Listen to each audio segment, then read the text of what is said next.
Le mercredi 18 mars 2026, en fin d'après-midi, les contours de l'horreur se dessinent au quartier Nkwaban à Yaoundé. Divine Barga Tangana, 11 ans, petite étoile de sa chorale et fierté de son école, ne franchit pas le seuil de sa maison.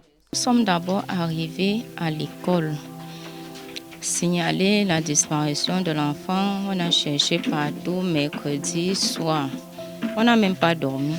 Et il faut automatiquement qu'on la recouvre pour prendre son injection avant de manger. Parce que si elle ne prend pas ça, elle ne peut pas manger. Et la glycémie peut augmenter au fur et à mesure et ça peut lui amener dans un coma partiel. Dans l'ombre de la famille qui s'active, un camarade de classe feint l'aide pour mieux égarer les secours. Son camarade en question, dont on a trouvé le corps, était là.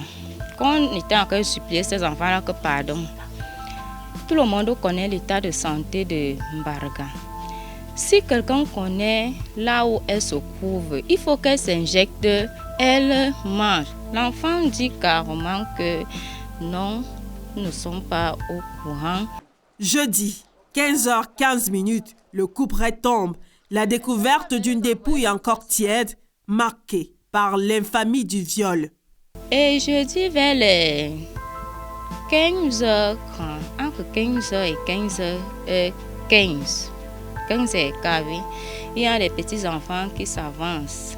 Dis non, tonton, on l'a déjà retrouvé. C'est comme ça qu'il pose la question. On a retrouvé qui? Elle est dans un chantier. C'est comme ça qu'il court à l'intérieur. Je prends son glucomètre et son insuline. Que si j'arrive, je prends d'abord sa glycémie, voir si elle est haute ou bien si elle est basse. J'arrive au niveau 2. Je vois d'abord les yeux de l'enfant bizarres.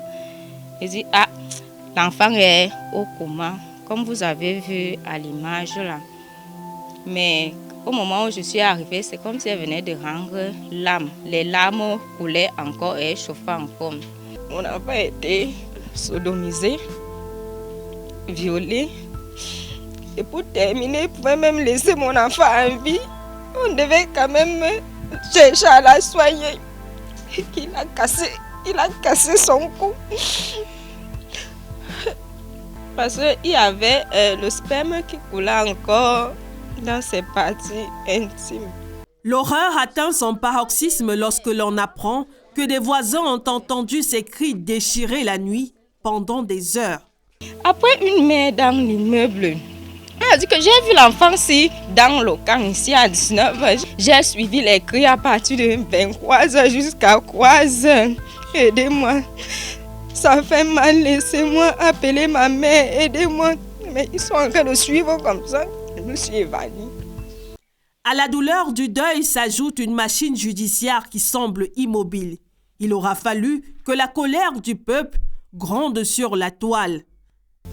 Il se trouve que vendredi aux environs de 13h, on nous fait part qu'on a arrêté le meurtrier et son enfant. On s'est donc rendu au 20e. Arrivé là-bas, on nous dit qu'on ne nous a pas fait appel, qu'on retourne. Donc, ça avait la pression des réseaux sociaux et le voice qu'on va vous faire suivre tout à l'heure. Que ça, ils ont vraiment commencé à bouger. Alors que même le département de la justice a été au courant parce que le département de la justice n'était pas au courant de l'affaire et ça avait déjà fait une semaine. Ma fille était spéciale. Ma fille s'occupait déjà de la maison comme une grande fille. Non seulement ça, elle louait Dieu, elle était choriste, elle était danseuse aussi. Divine Barga Tangana était une promesse de vie, une voix qui s'élevait pour chanter et qui s'est éteinte dans les larmes.